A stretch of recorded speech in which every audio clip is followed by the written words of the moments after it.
Welcome here to Wake Up Call with Dan Tortora on wakeupcalldt.com, your one-stop sports shop, and on mixlr.com/wakeupcalldt. Hope you're having yourselves a tremendous week and a great morning here on Friday. It's TGIF, and guess what? It didn't snow last night. So good stuff here happening, and very, very happy to have you here on Wake Up Call with Dan Tortora, where sports truly meets that thing called life.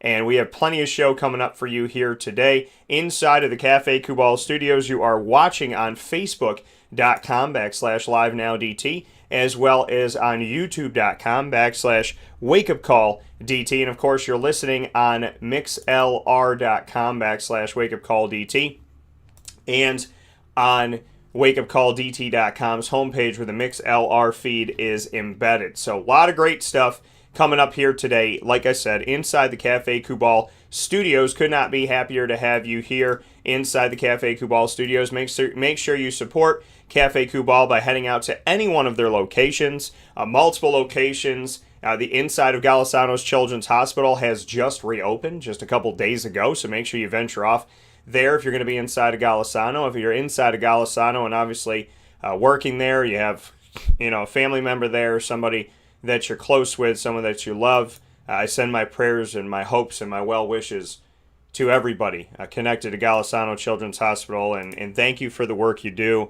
Thank you for all the positives you put forward, and God bless to each and every single one of you. With that being said, Cafe Kubal now reopened inside of Golisano's Children's Hospital. Hopefully put a little smile on your face. A cup of coffee can go a long way. And so I definitely appreciate y'all going out there, as well as to all of their locations, 3501 James Street, 324 West Water Street, 208 North Townsend Street, and 401 South Salina Street, all in Syracuse.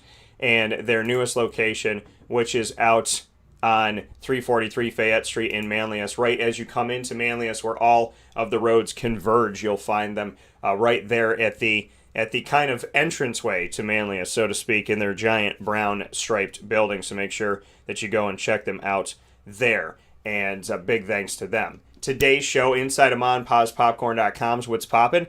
Those of you that know our Friday broadcast know our trio of signature segments. We'll start off today with the annoying moment of the week in just a second. Proudly brought to you by Carvel DeWittm. Then we'll get into lead, learn, evolve, ad-lib, and deliver is what the acronym stands for, and that'll be with myself and Juanita Ward, my partner inside of this segment, proudly presented by Chick-fil-A Cicero, and we will be discussing today the art of ad-libbing. The top dog of the week will be announced, proudly presented by Canine Camp Dog Daycare and Canine Kampground Dog Boarding, and then we'll have a very special spotlight conversation with my guy Bobby Acosta, who just accepted the head football coaching job at Del Valle High School in Texas. So a lot of great stuff coming up here today on Wake Up Call with Dan Tortora. And like I said, first and foremost on a Friday, it's time for us to get into the annoying moment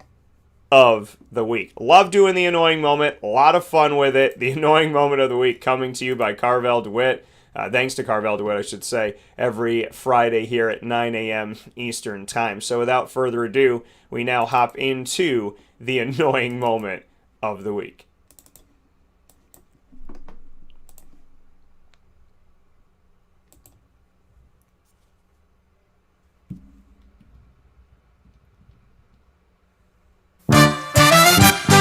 Dan Tortora proudly brings you... Is that for real? Are you kidding me? The annoying moment of the week. I really, honestly, I don't know how to respond to this. Presented by Carvel DeWittm, 4322 East Genesee Street. It's what happy tastes like. You have to be that crazy. I guess so. The annoying moment of the week, proudly presented by Carvel DeWittm on 4322 East Genesee Street in DeWitt, New York.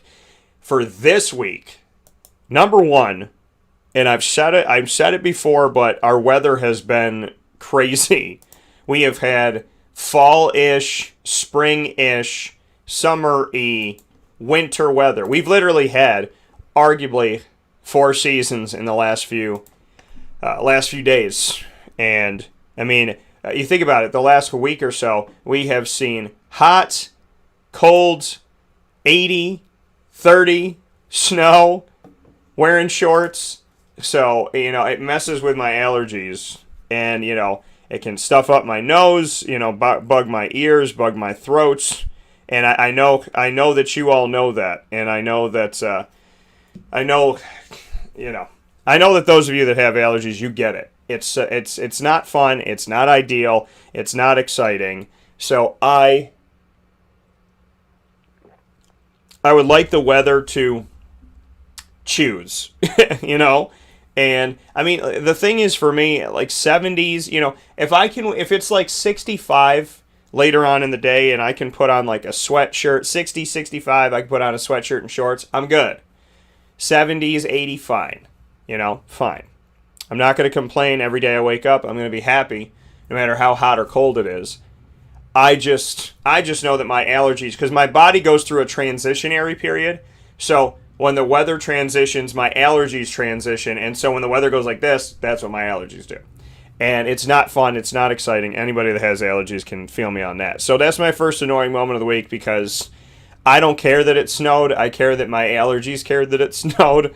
So that's one of my annoying moments of the week. My other one is I'm trying to make some reservations. Wake Up Call with Dan Tortora is going to be on site, on location in the great state of Florida this coming week for our Florida in Focus series that you'll be able to watch on Facebook.com/LiveNowDT and on YouTube.com/WakeUpCallDT and on Facebook.com/WakeUpCallDT as well. So 3 places to watch, 2 on Facebook, 1 on YouTube, and you'll be able to watch it on Twitter at CallDT because I'll have the YouTube feed there as well. So a lot of great places to watch and connect with the broadcast, which I'm very, very excited to share all those broadcasts with you. We'll have Jason Lucas on Monday, Dale Shackelford on Tuesday, Mike Sofka on Wednesday. We'll do a full mock draft of the first round. Papa Joe on Thursday, and Rex Culpepper on Friday. So a lot of great stuff coming up. But the annoying moment of the week is the fact that I'm trying to make some Disney reservations for my mom and I. And I'm trying to surprise her, and I'm trying to find some really great places for us to go. And it's like a lot of these places allegedly are closed. And on top of being closed, the ones that I want to get into are really hard to get into. So, if you've ever made a reservation, I know, it gets frustrating. You know what I mean? Because you go back, you click on it. Normally, I can figure it out. And I trust God that, we're going to figure this out. We're going to get it done. But I go on there. I'm on it right now. I'm looking at it right now. And this same restaurants keep showing up.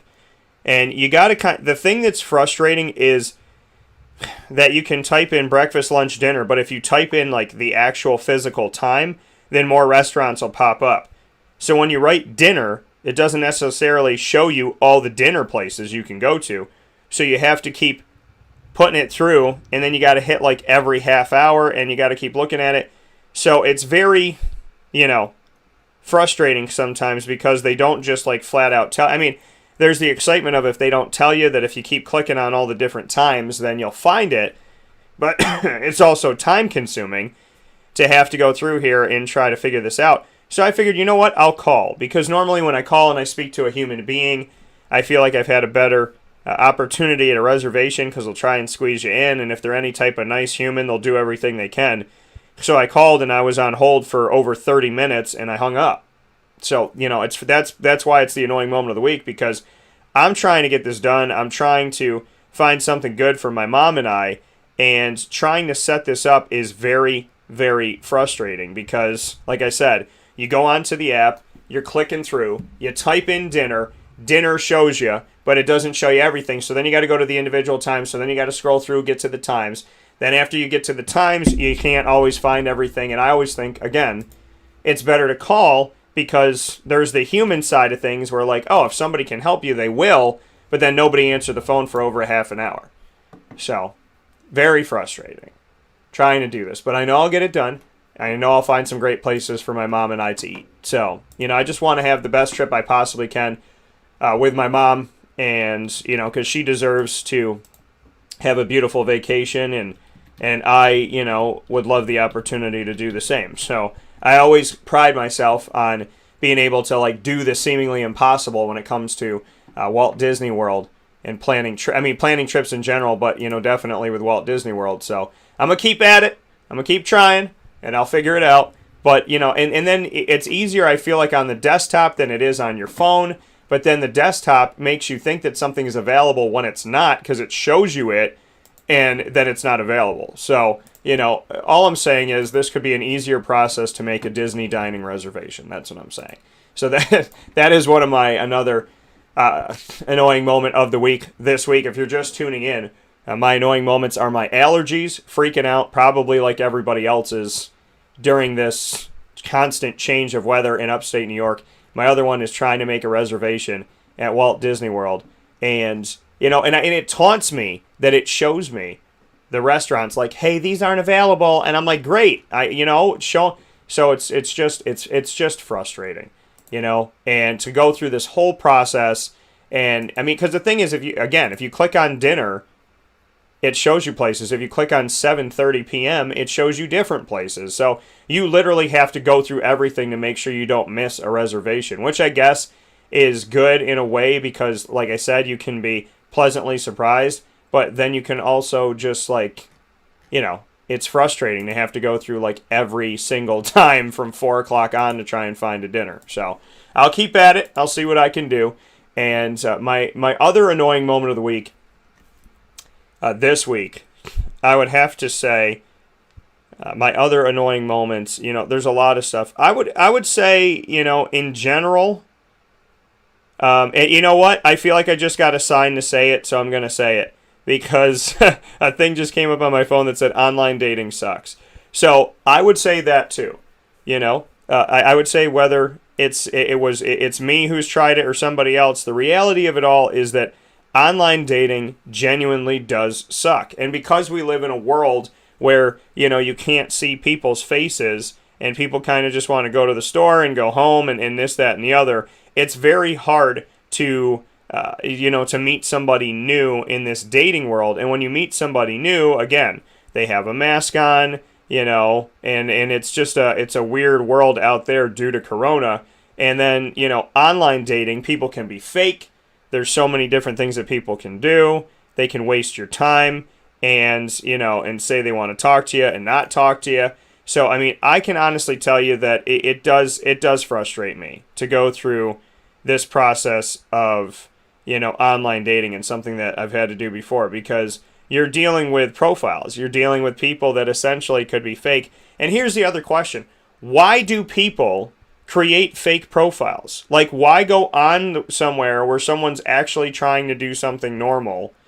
And it's almost like put it to you like this on like a larger scale. What if you were looking for a doctor to have surgery? And there are a bunch of doctors that just put up or a bunch of people that put up fake doctor profiles, and you find a really good one, and you apply for the surgery, and you show up to the building, and it's not a doctor's office, right?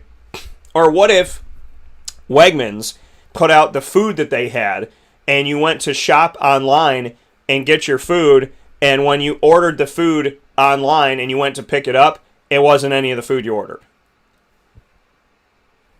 Why do people create fake profiles? I don't understand it. And, like I said, I've been through it. Other people have been through it. Why create a fake profile? What is the benefit of pretending to be somebody that you're not? And somebody will say, oh, call me. And then you call, and then there's no answer. And then they delete their profile, and then they show back up again. It's crazy. Online dating is insane. It's not fun. It's not enjoyable.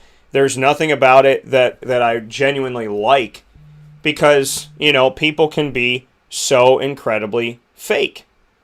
And when people are fake, it's something that is not fun by any stretch of the imagination.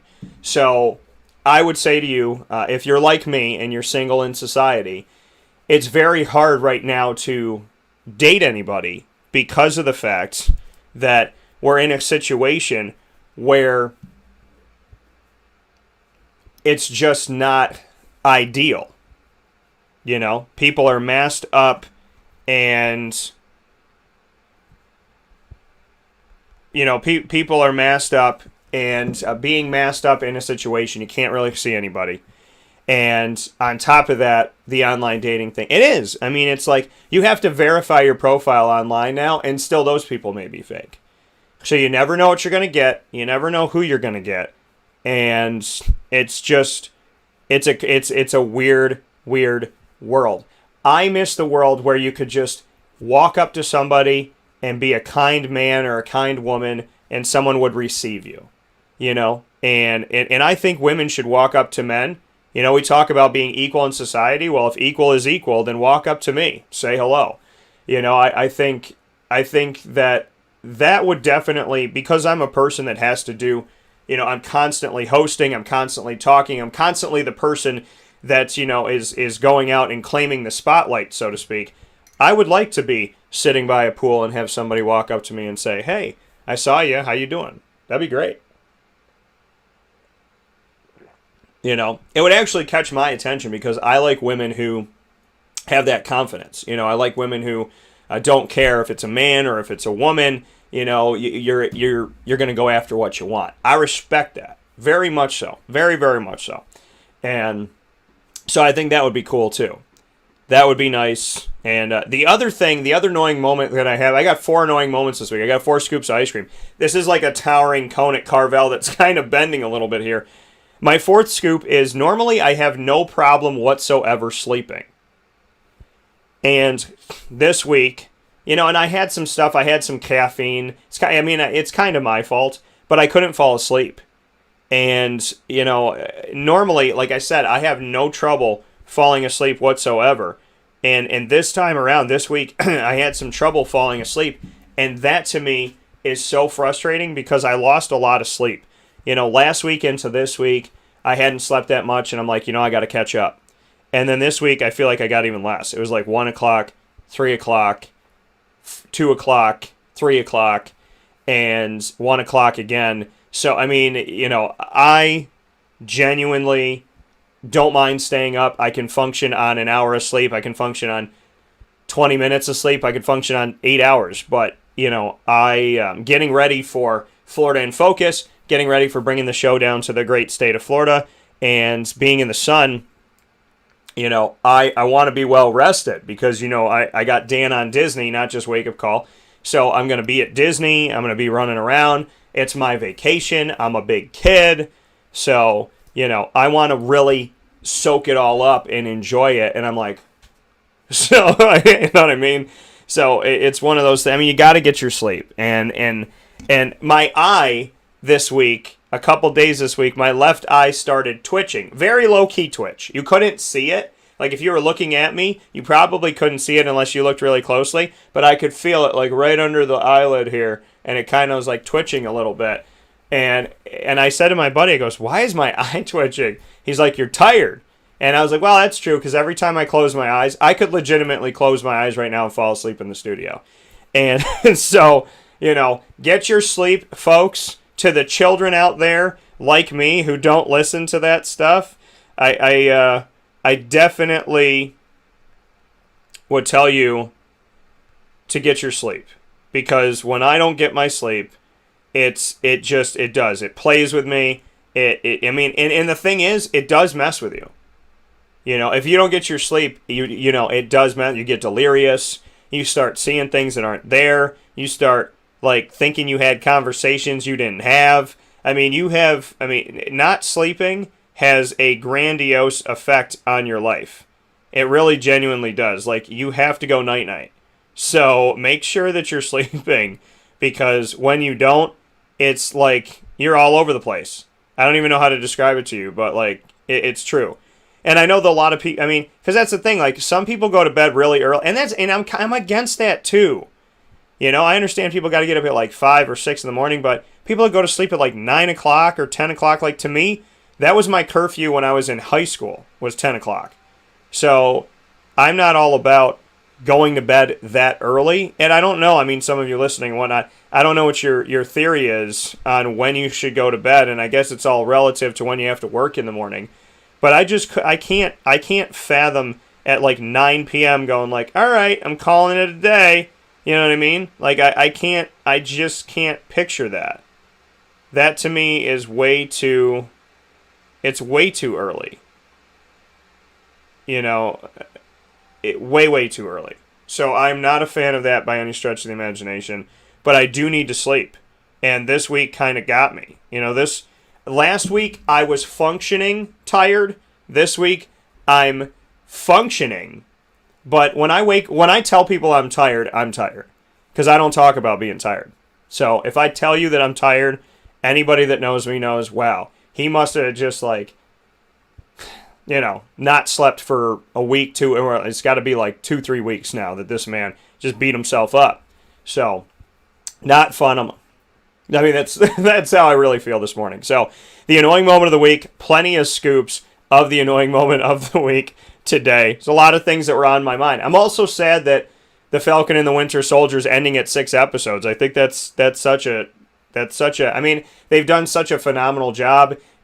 And it has felt like a movie. It's felt like a spy movie. It's felt like an action movie. It's felt like a true Marvel feel. The Marvel touch is on it, but now it's done. You know, I mean, this is the last episode, and I'm really sad about it because it's been so good, and it's been so much fun that I'm just, you know, the fact that it's my eyes twitching again. So there you go. I'm tired. But I am really sad that The Falcon and the Winter Soldier is wrapping up because it's been such an awesome experience. And, you know, it's just great to see Marvel back again, you know.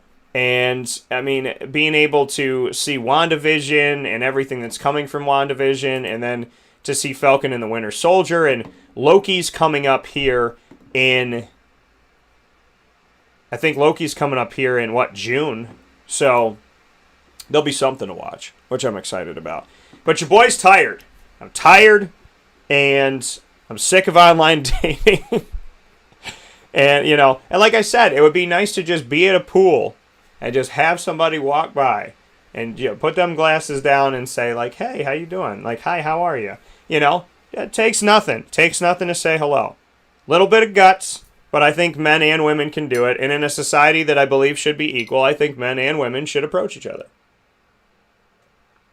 And I stand by that. So, but I'm ready to go down to Florida. I'm ready to bring Wake Up Call down to the Sunshine State. I'm ready to have some Cafe Kubal love and have some fun down there.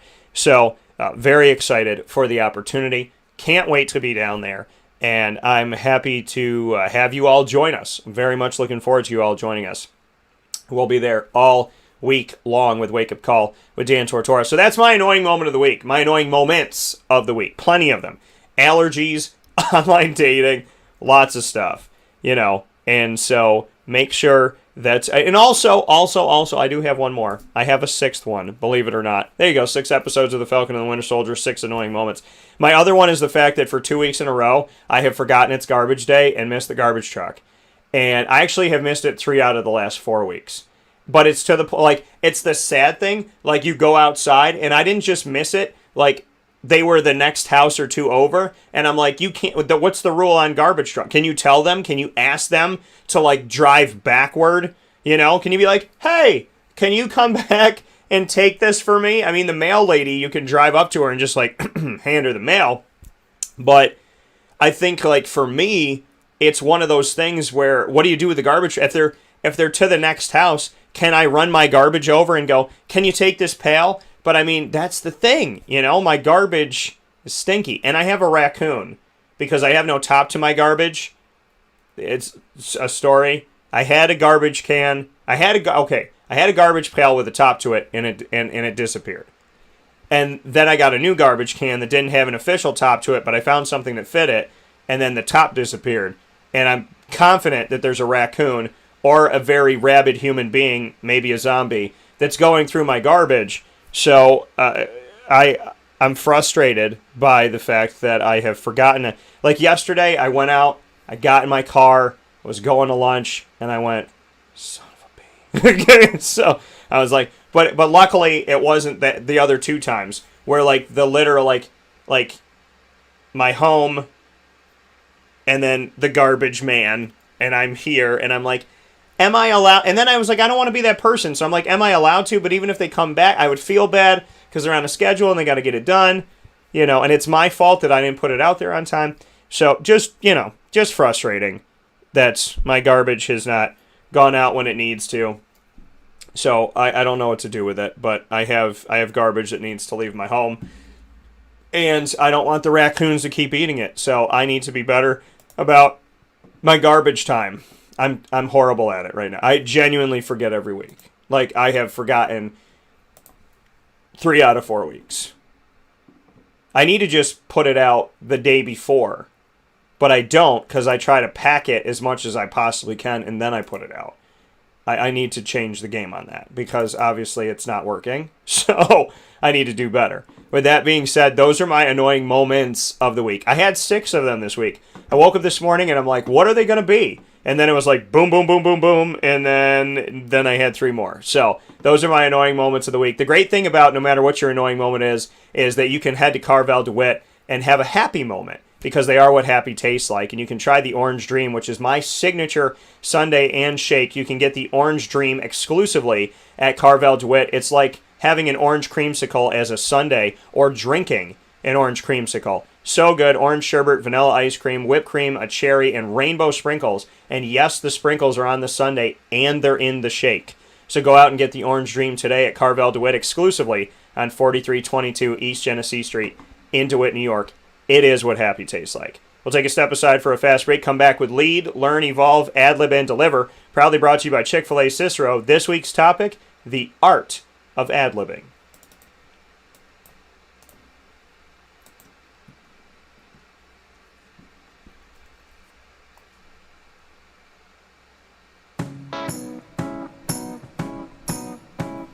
In these unique times, there are those in our community that give us a sense of normalcy and positivity. Pizza Man on 50 Oswego Street in Baldwinsville has been here for you for over 35 years and is here now.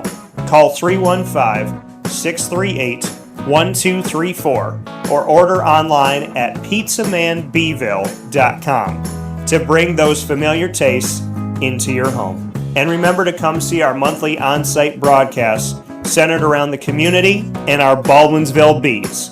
Pizza Man in Baldwinsville. Any way you slice it, they are always here for you.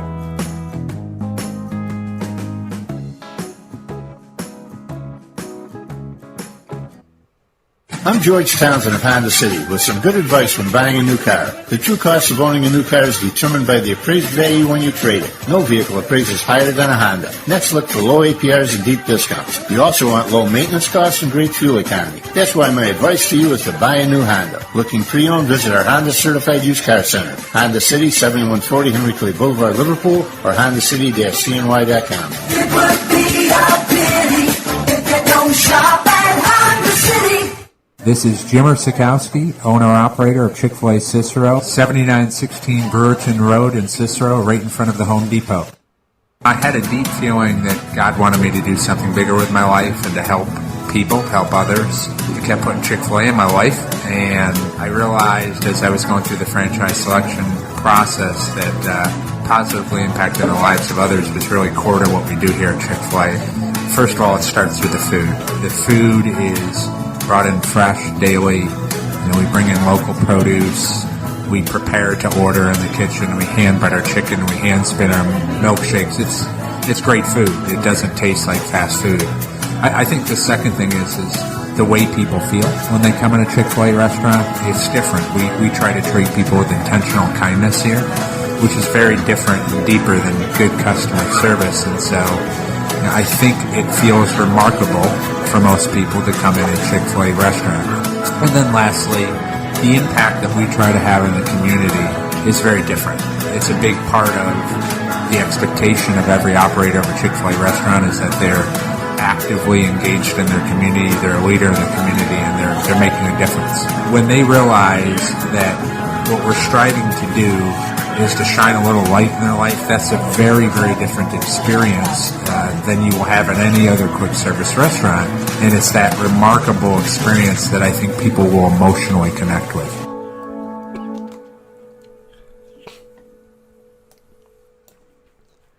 Welcome back here to Wake Up Call with Dan Tortora on wakeupcalldt.com, your one-stop sports shop, and on mixlr.com/wakeupcalldt, hanging out with you inside of the Cafe Kubal studios. You're watching on Facebook Live on facebook.com/live-now-dt, and on youtube.com/wakeupcalldt. Like I said, inside of these Cafe Kubal studios, Cafe Kubal with locations all throughout Syracuse for you to grab your cup of coffee, as well as out in Manlius. You can get out there for your coffee, chai, tea, whatever you're looking for, your cold brew in a can, pick it up, grab and go. You can grab your coffee to go as well, and their breakfast sandwiches, tremendous. Their lunches are great.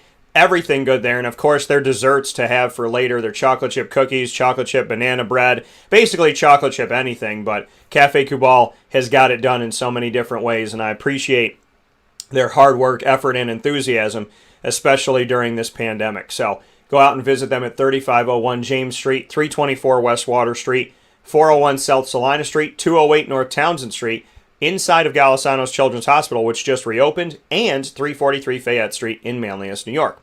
With that being said, inside of Ma and Pa's Popcorn.com is what's poppin'. It's our next segment, and you know our trio of signature segments every Friday. The annoying moment of the week you just heard from Carvel DeWittm. And second, next up here is Lead, Learn, Evolve, Ad-lib, and Deliver, brought to you by Chick-fil-A Cicero, that beautiful, wonderful place that you can head out to Monday through Saturday to get yourself your favorites. My favorite is the Spicy Chicken Deluxe or the Nuggets. Basically, I have three. There's Spicy Chicken Deluxe or the Nuggets, or I go for the Cobb salad with the nuggets on top of the salad because the avocado dressing, it's just awesome. So, a lot of great stuff at Chick-fil-A Cicero. Make sure you head out there today. Juanita Ward is with me for Lead every single Friday right around 9:30 a.m. Eastern Time. And today's topic is the art of ad-libbing, the ability to adjust. So we'll talk about that today. But before we do that, let's bring her in. Miss Juanita, how are we doing today? Hey, how's it going? Doing very well. And Juanita, how's the week been for you? You're down in Jackson. We've had snow up here twice this week. What's going on in Jackson, Mississippi? Oh my gosh, man! It was sunny the whole week, and now at the end of the week it's supposed to rain. So we're gonna get a little rain here to kind of wash away the pollen, and moving into the weekend we should get a little rain, but it should clear out pretty soon, pretty quickly. It's always a good thing when you can wash away the pollen. Allergies are nothing to play with. And that was my first annoying moment of the week today, where my allergies, because when the weather goes from 80 to 30 to 60 to 40 to 30 to whatever, my allergies adjust to the weather. So when the weather is constantly readjusting, my allergies are constantly readjusting. So this week has been a very, very non-ideal week for allergies. So the wash away the pollen, yeah, I mean, that's great. I think that our flowers don't know if they're allowed to come out, because they come out, then they go back in, then they come out, then they go. It's like a turtle in its shell. It's like, huh? Now? What? No? Okay. So we're in it's a different world up here, and but I can appreciate and respect your note there on allergies, because mine are present, and mine are my allergies like never miss a day of school. I would like my allergies to just like stop. They have a perfect attendance. I don't like it. I wish they just stay home, cut class, do something, go to the movies, do what you got to do, but you don't need to come to school today. So my allergies don't quit. That's what I know. That's so funny. It reminds me of the kids back when I was in high school. They used to call it skip day. Yeah. The seniors would all skip. Your allergies, they don't want to skip a day. My allergies like, man, I got perfect attendance. I'm trying to graduate with. I was like, man, you don't need the award. It's just a piece of paper. So yeah, allergies are graduate with honors. Yeah, oh, yeah. My allergies graduating with AP classes and college prep courses and all this stuff. And my allergies they're messing up. So I mean, I can't. My eyes. I told you my eyes twitching this morning. I can't. Juanita, I am a walking Dave Chappelle skit to happen. That's all I know. So I just, I'm ready. I want to. If I knew Dave, I'd be like, Dave, I got some ideas. I got some thoughts. So there's a lot to a lot with allergies, but this week, and and really in life in general, the ability to ad lib. I lean on it because I can do well in pressure cookers, and I also can do well when I plan it out. So, I can function in both worlds. It's funny when people say to me, "Are you a planner? Like, if you go on a vacation, do you plan or do you just kind of wing it?" And I was like, I live in the world of both. I'll plan out what park I'm going to at Disney, and I might plan out when there are fast passes. Obviously, I'll try and plan those, and maybe where I'm going to dinner. But outside of that, like how I bounce around and what I do, I don't really care. I'm not one of those people that gets like frazzled by that stuff. I'm not one of those like parents someday that'll like freak out because we didn't get on the ride at like 9 a.m. and whatever. So I'm used to the art of ad-libbing. So what can you tell me about ad-libbing? Is it something that you can do? Is it something you had to learn how to do? What can you tell me about the art of ad-libbing from your end? Well, my father and my mother, they use it. They use the word ad-lib, but it's more so presented to us like this. What's your plan B? What's your plan C? How can you adjust in life? How can you be okay with, improvising? Be okay with making a different decision. If one thing doesn't work, if one door closes, don't stop at the no. Understand what no means. No means next opportunity. So don't try to, figure out why that one door, or why that one situation, or why you couldn't do that one thing. Go to the next thing. And so for me, it's been a constant growth of understanding, okay, well, maybe this isn't going to happen. All right, now what's the next thing? How can I ad lib off of that? What can I do to, make the next opportunity a better opportunity? All right, if that one doesn't work out, what can I do with the next opportunity?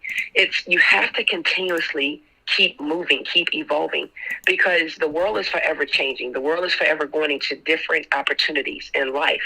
And if you don't know how to ad-lib, if you don't know how to, get to the next opportunity or have a plan B or have a plan C, then you'll stop at the first no. And so for me, it's very important to understand that you have to be able to improvise. Sometimes when you have this big idea, we threw my mother this party, right, for her birthday. And the waitress in the back dropped the cake. Okay. So the waitress dropped the cake and she was on her way to bring it to my mom. Okay. Now she dropped it in the back. Yeah. They come out, they tell us, and I'm going, oh my gosh, this is unbelievable. All right. Yeah. My goddaughter just had a surprise gathering a couple of days before, a couple of days before. And so we stalled. My brother went to my goddaughter's house, told the parents that they needed part of the cookie cake. My brother brings the cookie cake back to my mom, right? And my mom is thinking, what in the world is going on with this cookie cake? Like, you guys brought me out a cookie cake? And so it bought us some time, because my brother, him and I are 2 years apart, and he loves being funny. He loves to joke around with my mother. So it bought us some time so that my dad could run to the store, grab another cake, and bring it back, for my mother so that she could have a cake. So my brother brought this cake in to surprise my mom, to act like this was the birthday cake. And she was so shocked. She was like, wait, get back the cake, for my mother so that she could have a cake. So my brother brought this cake in, having fun. My brother Thomas is joking around. And in come like 4 minutes later, my dad walks in with this cake like right behind Thomas. And Thomas moves out the way, and my dad presents the cake to him, and I'm going, oh, yes, my dad was on time. Way to score. I don't know how that happened. I don't know how everybody was able to just really, pull it together real quick. My dad went in there and just grabbed the first cake he saw, and my mom was like, this is so beautiful. and so 2 years later, right, we tell our mom what really happened. And she was like, I knew it. I knew something happened. I just knew something was going on. I was like, well, Mom, you didn't know at the time. So you have to be able to improvise. You have to be able to move quick. You have to be able to think quick. You can't let one situation stop you. If you do, then it's like, oh, man, why didn't I move? Why didn't I think about the next thing? Why didn't I think about the next opportunity? Understand, sometimes when things happen, It's not about the right now. It's about the next opportunity. Yeah, and that's so right. I mean, it is about it's the ability to ad lib. I mean, it really is the ability to ad lib, the ability to, take what you're given and be able to change it up. You never know. I mean, you genuinely never know what life is going to throw at you. And I think it's so funny when people try to plan it. I was just talking about it this week. I was talking to one of my buddies. I was like, the people that tell you I'm going to do this, and then this is going to happen, and then this is going to go over here, and this and that.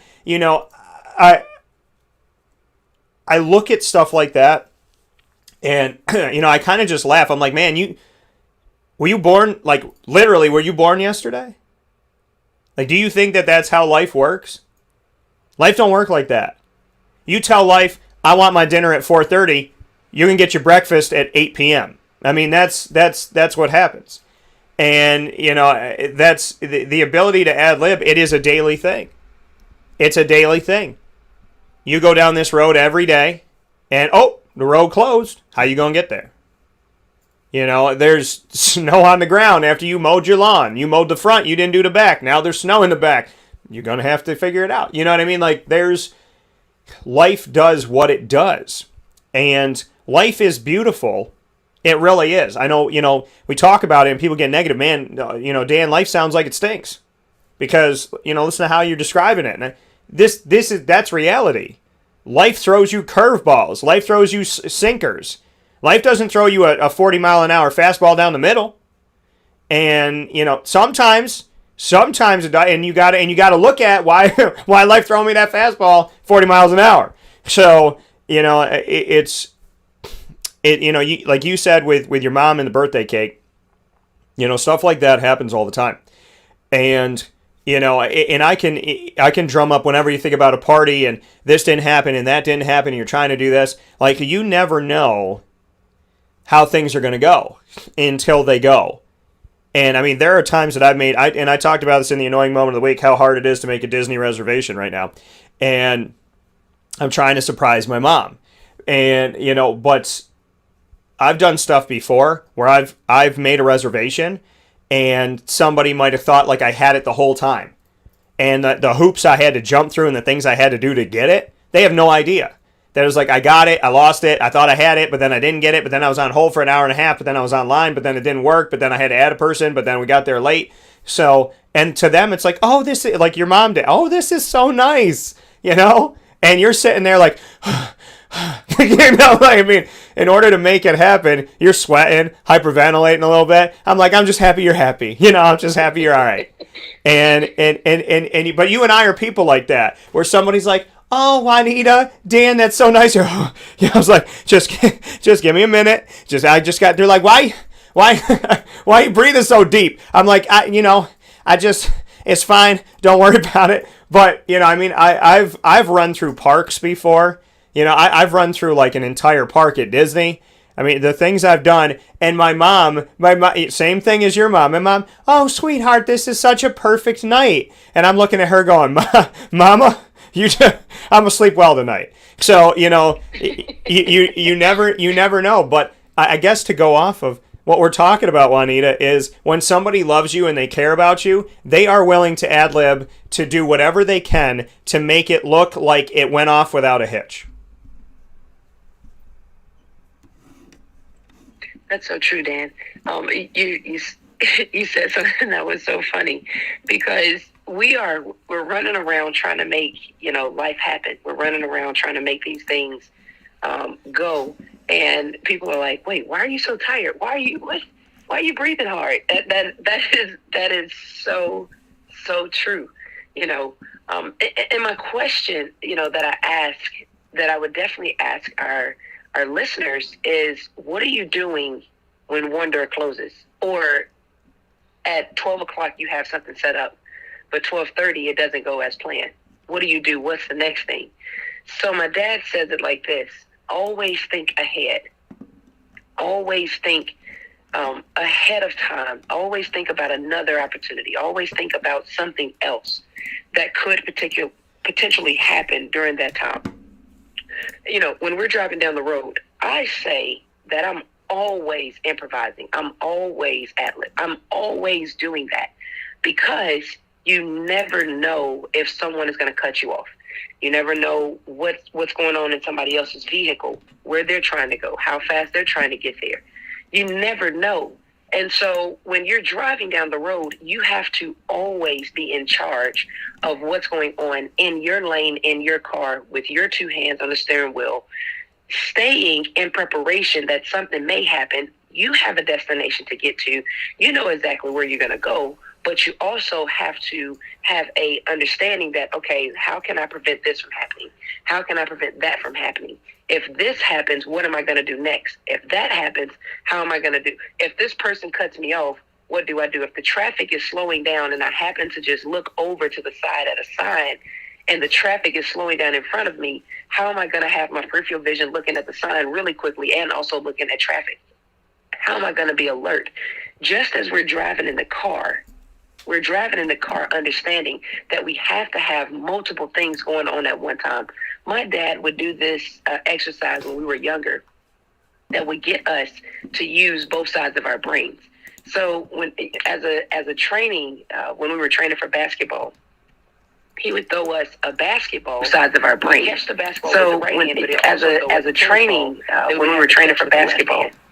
And so he would throw us a basketball sides of our brain. So when as a training, when we were training for basketball, and so he would throw us a basketball sides of our brain. And then he'll switch the other hand and he'll do it the other hand. He'll throw the basketball at the left hand, and then he'll throw the tennis ball at the right hand. And then we'll move from that, and he'll put a penny on the back of my right hand, on the backside, and he'll say, okay, what I want you to do is I want you to flip your hand over and catch the penny as it's falling. Yeah. That was working on reflex. And I'm saying at the time when I was young, I'm going, Dad, what in the world does this have to do with life? You're telling me to catch a penny? And he was like, no, I'm not telling you to catch a penny. It's the point of, I'm telling you, if something doesn't go as planned, what are you going to do next? If sometimes you may have a big idea, that idea doesn't go through. What about the small idea that you had down here? Yeah. Don't neglect the small things. And my dad was constantly teaching us. My mother would constantly help us understand what life is going to be like. If one door doesn't open, you have an opportunity. If one door doesn't open, go to the next door. Don't stop. Improvise. Keep moving. Whatever you do, don't stop. Yeah, and and you bring up a perfect point. Whatever you do, don't stop. Improvise. I I had to do that with building my business. I mean, when I tell people I literally built it out of the air in front of me, I'm not joking about that. I built my business out of air. It was not it was something to me that was an idea, but it wasn't tangible. You couldn't pick it up. It was the air in front of me. I grabbed it and then I started to mold it, and now it's a fully functioning thing. It exists. But you have to be able to, I mean, when something goes down in the studio and I find a way around, I mean, how many times, and that's the other thing too, like how many times I've been on the air where 3 things went wrong and nobody has any idea, but the 4th thing I got to work to put us on the air. And I mean, that happens. That happens. I look at, different things. I had an issue with my laptop. So I had to run things a different way off. I had a new laptop. I had to find a different way to do it. And people never see that. They don't see how you do it. If you're on your phone, on your tablet, on your laptop, however you're getting it done. If you have to go to the library, and put something together, whatever it may be. When you want something in life, when you believe in something in life, you're willing to do whatever it takes. And, that is the art of ad-libbing at its finest, is you fight for what you want. Because life is not going to give it to you easily. They're not going to hand it to you. So there's ways to get it done. And I create systems. And if that system doesn't work, I sit here and I think about, what else can I do? I don't go, okay, well, I'm not going to do it. I can't say the word QUIT. I honestly literally can't say the word in itself because it hurts my chest and it makes me want to throw up. Like, I genuinely can't say the word. And I love that I can't say the word because that has come from dedication and determination to being able to ad-lib. and find another way. And that's it's with anything in life. And the art of ad-libbing, I don't know how people can get through without it. It's one of the pieces of our acronym LEAD is for the A, ad-lib. Learn, evolve, ad-lib, and deliver. You learn different things, you evolve as you're learning, and you learn how to ad-lib amidst all of this evolution and learning and wisdom coming in, and then you deliver. You learn something, you evolve, you ad-lib when you need to, and you put all that together to deliver on whatever you're trying to do. It's like an equation. And, and I think, Juanita, you and I are so used to it. You as a player, you have to ad-lib. You try to go down the middle, you can't get down the middle. Okay, you got to keep dribbling. Now you got to maybe pass it. Now you got to post up. Now you might have to go outside. You might have to switch to your left, go back to your right. That's life. Life is a lot of that. Life doesn't say, oh, Juanita wants to go to the basket, let me get out of the way. That's not how life works. And sometimes you have to really, like you said, your family said plan B. Sometimes you got a plan C, That's where my mind goes now. My mind says, okay, this is my plan A. But then if this, I have this thought in my head, for something that I have coming up. I was like, okay, this is my plan A. If that doesn't work, then this is my plan B. If that doesn't work, this is my plan C. And then this is my plan. I have A through D set up in my head that I want plan A to work out, but if plan A doesn't work out, then I've already set up to do this, and if this doesn't work out, then I'm going to go here, and if that doesn't work out, I'm going to go there. That's how my brain works, because I'm not going to have a bad day. I'm not going to just accept a bad day. If something doesn't go the way I had planned or go the way I want it to, I'm going to say, okay, well, what can I do with this? How can I assess this? And I'm okay being by myself. That's the other part of it. I go down to Disney, and it's like, okay, I want to do this with this friend. I want to do this with that friend. Oh, this guy got called into work. Oh, this friend's got to go here. All right, I'm still going to Disney. And then I'm going to go to the pool. Oh, well, it's raining. Okay, well, I'll go here, and then I'll go back to the pool later. It's just, I don't know. I see life differently than other people see life, and that's what I mean by that is I don't like to sit and fret about something not working. If I'm trying to get through, I'll get through if God wants me to. And if God doesn't want me to and I try everything to get through, then he wants me to do something else, and I'll do that. But I think it's a lot of praying, it's a lot of give and take with God, and it's a lot of push of, I tell people this all the time. I did this in an entrepreneurship and business class that I spoke to. I said a lot of stuff in an hour and a half. I felt like I was all over the place. I didn't write anything down, so it was more of just me talking and showing different things. And at the end, I said, did any of it sink in that I said? And a bunch of, the room nodded, and the majority of people kind of just looking at me and nodding. I said, okay, well, that makes me feel good if something stuck, because I wanted to help in any way I could. And I went to walk away from the podium, and something came to me, and I've never forgot this, and it's literally led my life since then. And I said to the teacher, I was like, excuse me, to the professor, I was like, may I say one more thing? And she said, of course, Daniel, go ahead. And I stood back up in the front of the room, and I said, if you took nothing else from today, please understand this statement and the weight of this statement and what I mean. You will find out in life, be it a relationship, business, anything, professional or personal, you will find out in life very quickly the difference between if you love something or if you think you love something. Because if you love it, the first time you get knocked on your butt, you might be like, man, what was that? But you get back up. And you get back up the 80th time. And you get back up the 318th time. But if you think you love something and you get knocked on your butt, you go do something else. So I said, if you take nothing else from anything I've said to you, understand in life you will realize very quickly if you love something or if you think you love something. Because when you love it, you will ad-lib to plan ZZ, AB, CYD. But if you think you love it, you're not even going to plan B.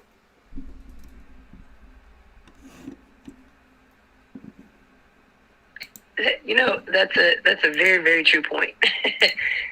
Most people would stop at plan A. and because that's what they, focused on for so long. And the key thing that I want to hit there is focus on. When we focus on one thing and we really, really put all of our effort and all of our energy and focusing on that one thing, I call it tunnel vision, right? You get tunnel vision and you try to lock in on that one task, that one opportunity, that one thought, that one point or opinion, and you lock in on it, and now you cannot ad-lib to the next thing because you're so solid and so focused on that one thing that you think is going to be gold. I remember the movie, Dan, back, I guess a couple years ago, Pursuit of Happiness. Yeah. And Will Smith came out, and Will Smith had this engine that he was working on, this type of machine that he was working on. And he was so focused on that one machine becoming the best thing, But what he said was, even with that big opportunity, when he presented it to, the corporation, or he presented it to the boss didn't like it, the corporation didn't like it. So he went back home and he kept trying to fix it. And then he presented it to his spouse, and she wasn't really going for it, because she said, you've been putting all of your effort into this one thing to make it happen, to make it go, to make it work. And you just got to stop, because it's not ever going to happen. He believed so much in his product and his opportunity that he kept pushing. But one thing that I remember out of that whole movie is, no matter how hard it got, no matter how tough it got, he came down to his last dollar. Him and his son, the wife left. He lost the home. He lost everything. But the one thing is, he never stopped improvising. He never stopped going. He never stopped moving. When one door closed, he went to the next. When one opportunity ended, he went on to the next. Yes, he had times where he felt like, you know what, I'm just going to give up. I can't do this. So he went and he pouted, pretty much. He cried and he was so upset. But he had something there that kept his eyes on the prize, his son. Even when they were sleeping, they had no place to go, and they were sleeping in, what was it, train stations, right? In the bathroom of a train station, Even when he had nowhere to go, yeah, he kept going. Right? He kept improvising. He kept trying to make that machine work. He kept trying to, have a better life for his son. He believed in his dream, but what he didn't do was, when the first snow came, he didn't just throw it away. He kept on improvising. He kept on moving.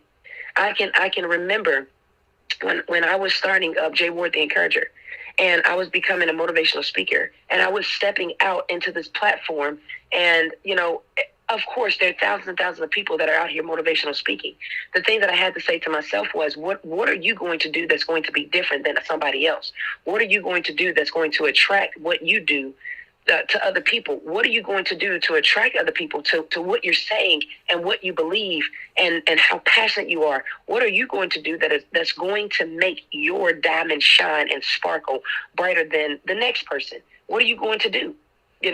And the thing that I thought about, and I'm telling you, Dan, there were so many no's. There were so many doors that slammed in my face. There were so many people that said, oh, you're not going to be a good motivational speaker. Oh, you're not going to do this. Oh, you're not going to encourage people. Do you know how many motivational speakers there are, and everybody is fishing in the same pond? Here's the thing that I told every single person that had something negative to say. I said, I'm not out here fishing in a pond. I'm out here fishing in a open space. I'm out here fishing in a big old ocean. Why? Because if it's one fish that I catch, that's the fish that I needed. If it's one person that latches on to what I'm saying, that's the person that really need it. I'm not out here trying to get the masses and the multitude of all of these people coming in. I'm trying to change one life at a time. And if I can change one life at a time and be productive in doing so, then that one life is going to affect multiple generations. Because from that one person, from that one opportunity, I told every person that I could actually get back to. And even when I do motivational speakings, I oftentimes talk about all the times that people said no, that slammed doors in my face. I talk about it because there are other people out here that are getting doors slammed in their faces. There are other people out here that are, not getting the breaks and the opportunities that they need. I oftentimes talk about no. as in next opportunity. I didn't stop at the first no when the first gig didn't go through and they said, oh, no, well, we can't use you over here because you talk too much about God. Or, oh, no, we can't use you over here because, you don't talk this secular way that we want you to talk. Or, oh, no, we can't use you over here because you don't speak, in terms of that will be kind of messy, that will make people, be attracted to that. Oh, we can't use you over here because it's not, controversial enough where, we can get a massive of people to get together. Oh, well, no, we can't. Or do you not know that there's so many other motivational speakers that are speaking? You'll never make it in this field. And then I can tell you, man, 18 years later, I've been going strong of staying on target, staying on task. And every single time a no hit, I improvised. Every single time another no hit, I went to God and said, God, I thank you for that no, because had it not been for that no, you would have never opened up this opportunity. God, I thank you for telling me that, for closing that door, because if I had went through that door, then it would have took me to another place. I thank you for opening this door over here because that door closed. Thank you, Lord God, that you continuously improvise in my life so that I can continue to help the people that really need it, so that I continue to water the seeds over here that really need it. That is the prayer that I pray. I don't go out and say, you know what? I just want to be the best motivational speaker that's going to get to the masses. It's not about the masses of people. It's about affecting one person at a time that's going to go out and talk to another person, that's going to go out and talk to another person, that's going to help another person. I tell you all the time, Dan, I'm not in it for the likes. Yeah. I appreciate the platform. I appreciate that I have an opportunity to get out there and let the words that are downloaded to me, and I appreciate me getting out there to give it to the people. I appreciate the platforms. But I tell you this, that platform is called a system. And when the system has to upload or the system has to reboot, like computers, you have to reboot it sometimes. It shuts down. If the system shuts down, all of these social medias, if they just one day happen to shut down, what's inside of you should come out. And if you don't have anything inside of you and you've been getting fed by other people because of the what I call fake fame or the fake lure or the fake, arousal of, people cheering, if that part of you is all you have, then when stuff shut down and you have to ad-lib, what do you really have to give to the people? Or have you been fake or have you been real? I choose to believe that when I speak to people, it's coming from a place of real love. Because if a system shuts down, I don't need that platform in that system. What lives inside of me will be able to speak without a system.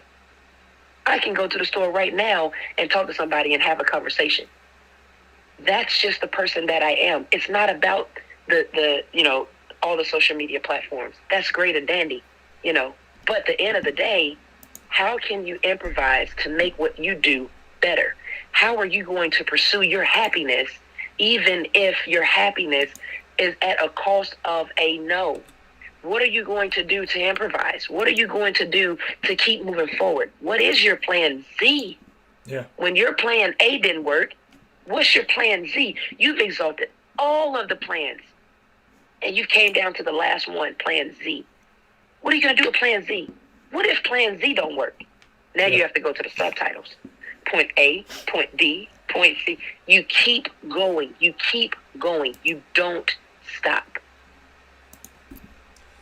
Yeah, and that's the thing. Again, you find out if you really love something or if you think you love something. Because what keeps you going in it is your desire for it, your want for it, your belief in it, your belief in yourself. And that comes with something that you genuinely care about, something you genuinely want, something that matters to you, that goes far beyond it being difficult. Nothing in life that's good comes easy. It never does. And the stuff, and there's all these things that people say, oh, that's cliche. But it's true. I've begun to believe that cliche is just another word for truth. Because they say if something comes easily, it goes just as easily. Lived it, and I know it. You want to make God laugh? Tell him your plans. Lived it, and I know it.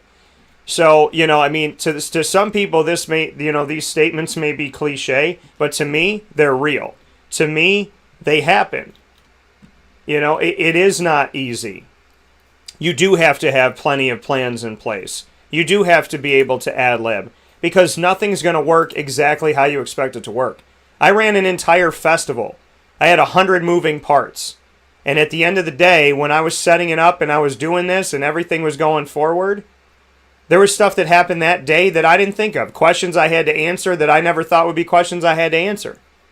But yet in the moment, I said, okay, what am I going to do? How am I going to address it? What am I going to say? What do I think is right? Because I wanted it to be successful. I wanted it to go well. I cared about the people that were within it. And because I care about those people, it affected what I did. So, it really comes down to how bad you want something, how much you're willing to work for it. And when it doesn't happen the way you want it to happen, or it doesn't happen to, whatever that thing is that you wanted, maybe it happened with another person, it happens with another job, it happens with another place to live. How are you going to react when life says no, or life says not right now, or life says there's something else? How are you going to react to that? Are you going to trust it? Are you going to fight with it? Are you going to listen? What are you going to do? Because it's the person that you decide to be.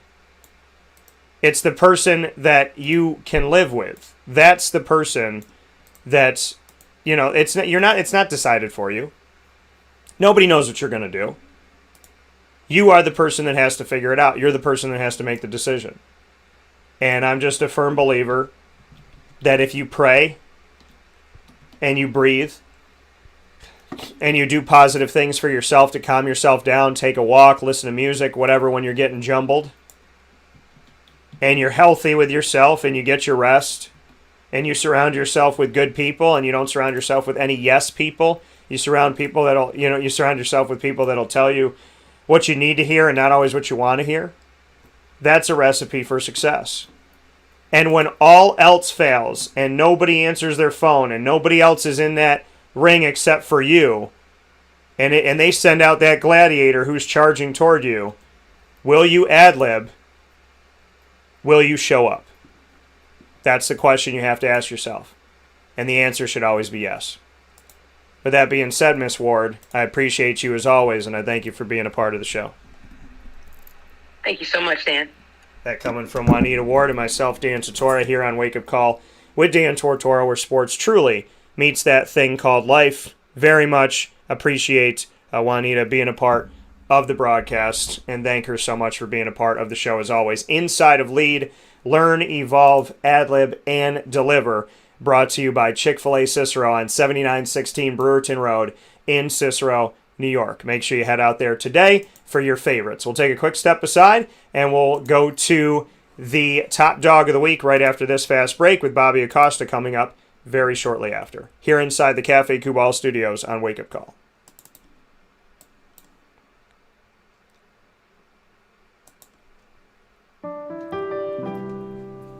Avicoli's Restaurant, located right at the corner of Route 57 and Wetzel Road, is proud to be your local neighbor, growing with you for over 20 years. We're open 7 days a week for lunch, dinner, and drinks. For takeout, delivery, or catering, call us at 315-622-5100. When you order online and use our promo code AVS10, you will save 10% on your online purchase at myavicolis.com. And make sure to join us monthly for our live on-site broadcasts centered around Liverpool athletics.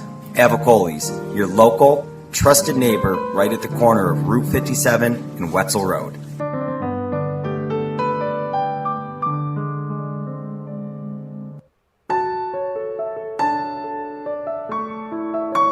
Having peace of mind when you're out of town that your furry-loving friend is safe and sound means taking them to Canine Kampground, because we all know that when it comes to the love of our pets, it goes well beyond the call of duty to make sure they're safe and sound. Right, Lily? So take a ride to 242 Johnson Street in East Syracuse, New York, and see Canine Kampground and where your dog will be staying, in the classic cabin, the executive cabin, the grand cabin, or of course the luxury cabin, because if you know Lily, you know she loves luxury. Now you don't have to wait to the last minute to find a family member or a friend that'll take your dog for a few days. Call Canine Kampground at 315-299-4013. That's 315-299-4013. Their drop-off and pickup times are Monday through Sunday. Check K9Kampground.com for more information. That's the letter K, the number 9, and Kampground spelled with a K.com. K9Kampground.com. When you're going out of town, bring your dog to K9 Campground.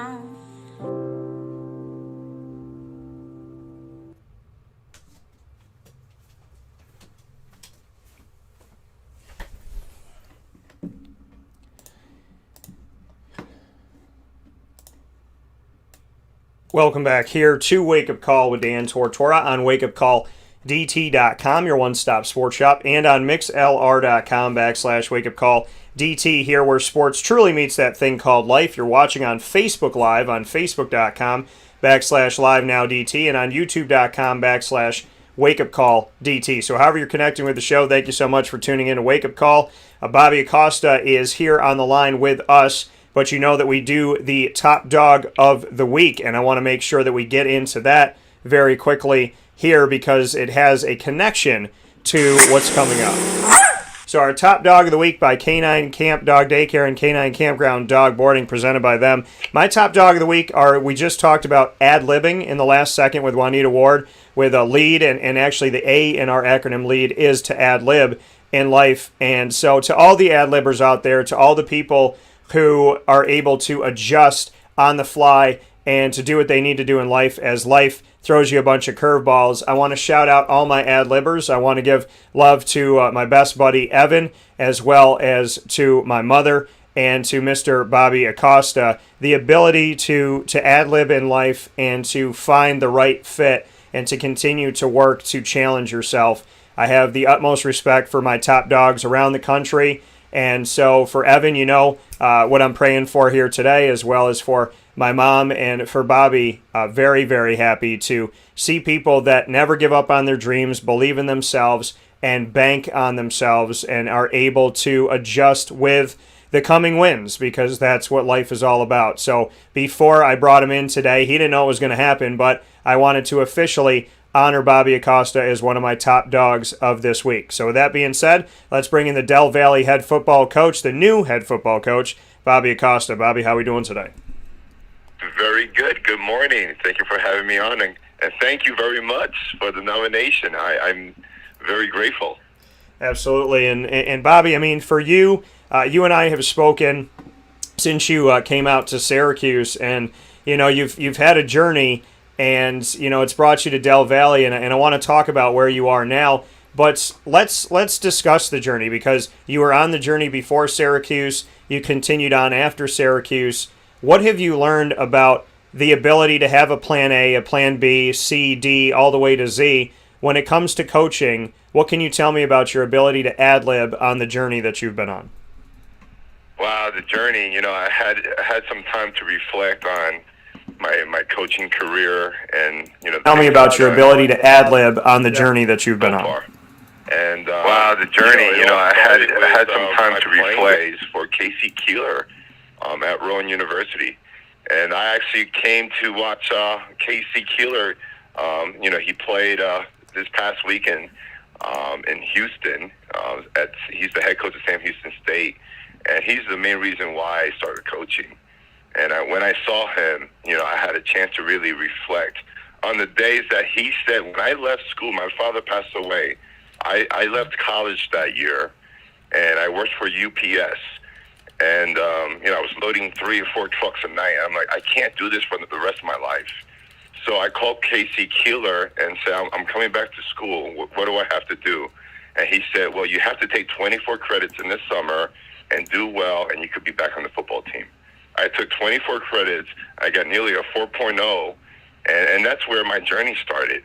And, you know, I had the opportunity to coach for him there.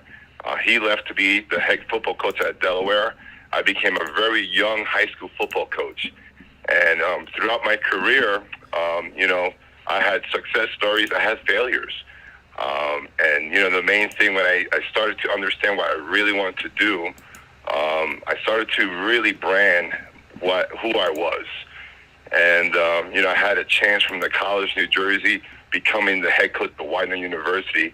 And then my dream job, Syracuse, go Orange. My dream job came true, and I had a chance to go up there and meet some great people, still continue my education as a mentor, as a coach. And then after that, I went to Cornell, Bucknell, the offensive coordinator at Bucknell. And then went out to Minnesota where, at Bucknell, it didn't work out the way we wanted to. So we needed to move on. And I went back to my roots of Division III football. I went to go help my buddy start up the program there. And we were very successful with only 32 kids on the team. And, for me, it has nothing to do with football. It has everything to do with your mindset, character development, academics. So, the IMG opportunity came up, and, I went down there and saw it as a huge opportunity to use it as a platform to show the world what we can do. And we were successful. So, and now my whole goal in life was to coach in Texas. I've been searching this for a very long time. And, I was drawn to this situation here.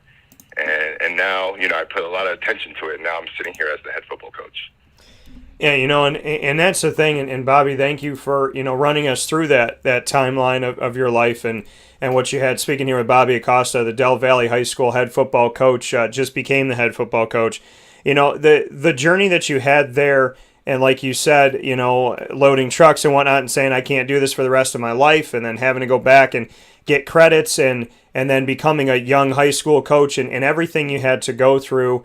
What did it teach you about the art of ad-libbing? Did you always feel like you could go to plan B, C, D, H, Y and whatnot, or did you kind of surprise yourself through the process? No, I've learned, and as an early coach, I thought success was about, winning all the time. I actually learned more from failing. I grew more from that. And, with that, I started to really make goals for myself. Goal number 1, so plan A. Goal number 2, plan B. And, I always put attention, but, the most important thing I do as a coach at that current state, all right? So if you're having an interaction with a player, at that current time, that's the most important conversation you could have with that player. Don't start texting on your phone. Don't get distracted, because that one word could be the difference in that young man's life. So, and that's what I do in my jobs that I take, is that I put all my attention in that job. And, with that experience, it has me ready for this opportunity here. This is a big-time job here at Del Valle. There's a lot of different hats I have to wear here, and I think my journey's prepared me for this opportunity. And for you, how has the journey prepared you for Del Valle? What do you feel like you've been through that will prepare you to lead this team to success? Well, I just think as a coach, I've experienced every level, from the professional level, from the Power 5 level, Division III level, high school level, the Pop Warner level. So I think I can really relate with the kids that we have here. College placement is a big thing with me. All right, my goal is to place 100% of kids in college. With the networking that I've attained with my coaching, we can do that. At IMG, we're nearly 100% college placement at all levels. Most people think it's a Division I level. No, we did have a lot of Division III kids, and so the focus the things I've learned there, we can bring it here and really help this community. The biggest thing that intrigued me about this job was that there's a community. I was doing something yesterday with the Pop Warner Youth Football League, and you can see the future of our kids. They need top-level people in their lives. And it's not top-level coaches, or it's top-level people. I would say 5-star character people. And the biggest thing I've learned so far is just be a great person, because people are watching you. And if you're making mistakes within your culture, the kids are going to make the mistakes. And if you're letting things go in your culture, all right, the kids are going to do that. So it's a direct reflection of what you do as a coach. So if there's a piece of paper on the floor, I'm going to go and pick it up So I'm going to set the example of saying, hey, all right, our culture is so strong. Even the head coach is going to pick up that paper on the floor. You know, and that's the thing is, I think that's what leadership is, Bobby, is you know, to show that, you know, you're no higher than the rest of anybody. I mean, I think that's the thing is the president and the CEO is no higher than the janitor. And, you know, I think that companies that build that way, teams that build that way, you build a foundation of incredible success because there's respect. And respect runs well beyond wins and losses. You know, your reputation goes well beyond wins and losses. And I think that's huge for you to go through everything you've been through to just be, you know, a national champion at IMG, and yet you're the man who says, I'll pick up that piece of paper on the floor because I need to teach everybody in this building what it's all about. I respect that. Yes, thank you. So Bobby Acosta here with us today. And Del Valle, you said you've wanted to be in Texas, you wanted to coach in Texas. You and I talked about, you know, your desire for that too in your travels, that you had your eye on Texas. So bring me into how it all came about. How did the dominoes fall so that you could get to Texas? Well, it was against Duncanville this past year. You know, we were preparing for Duncanville, and it got to the point during the week where people had us to lose. You know, we're going to get dominated. We had a talented team at IMG, but it wasn't the most talented team that we had. You know, I really focused on the discipline, the academic discipline, and our kids were better in the classroom, so they were better on the football field. So, you know, during the halftime, I said to myself, and we're dominating the game, I said to myself, I really want to coach in Texas. You know, it's the best organized high school football league across the country. Texas football is a culture. During my interviews, I had a couple of interviews in Texas, and again, I was drawn back to this one. You know, people will say, Coach, you're not from Texas. Like, what are you going to do? And that's when I found out if you could get into the world of high school football in Texas, it's a great culture. The people welcomed me with open arms, and it's big-time football. You know, it's important. And just not football, it's the entire athletic spectrum. It's important for the development of our student athletes that athletics is a focal point of their development. And so, you know, at IMG, there was change of leadership, so the vision kind of changed a little bit. So I started to look. And, you know, our athletic director here, AD Angel, I sat down with her, and I said, she gets it. Her father was a coach. Her brother's a coach. She was a very successful basketball coach here. And I just saw the way she interacted with people, the support that she gave for her athletic program and the school. And I said, I want to work for her. And now I'm here. You know, in being there at Del Valle, what, you know, there's so many different schools in Texas, and it's a hotbed for recruiting. What makes Del Valle so special to you? I think, you know, it's what's going to come in the future. Right now, you know, just meeting the teams, meeting with the players, it's a very diverse background. And, you know, the kids here are hungry. Meeting with the kids the last couple of days, you talk about academics. We're a Title I school, and you start talking about academics because that's my foundation. That's where I start. You know, our quarterback is a 5.4. Our offensive line, 3.5. So the academic discipline is there. The structure is there. Now we have to carry that over to the football field. But now if you see the facilities, our kids, they have the tools here to be successful. You see the support. You see what we have for our summer programming. We have resources here to be a powerhouse in the state of Texas. And we play in the best league in Texas with Lake Travis. And, you know, we play in the best league in Texas. So you have to get excited about being here. And so as soon as I put my fingerprint to this, because the first week I was observing, now it's time to get to work, we're going to really build that culture that we need to be successful. Speaking here with Bobby Acosta, the new head football coach at Del Valle High School. And Bobby, you just mentioned Lake Travis. I got a good friend on that team, their quarterback 2023 prospect, Bo Edmondson. So, what can you tell me about like you said, being in the same place as Lake Travis and kind of doing your homework on Lake Travis as well as maybe some other places? What does the climate look like there? What does the environment look like? Because I know you mentioned them, and so I got to give a shout out to Bo. But what does it look like when you look across the valley? What are you seeing? Well, I actually met the coaches and the athletic director at the track meet last week, and they welcomed me with open arms. They said, "Coach, welcome to Texas." And at IMG, I was trying to schedule them, and it didn't happen. But now I have the opportunity to play them. But what I do as a coach, I really put a lot of focus on us. I respect their program. I respect what they do. They have great kids, but I really put a lot of focus on what we do. And ultimately, when we played Duncanville this past year, we didn't put focus on Duncanville. We put focus on us. And I said to the guys, the only people that could beat us, the only team that could beat us is ourselves. And that's the focus of what we're doing right now. We're putting the total focus on our programming across the board: football, baseball, soccer. And as soon as we get that culture at a high level here, because it's here, but we want to make it even to a higher level. It's going to be fun. It's going to be fun.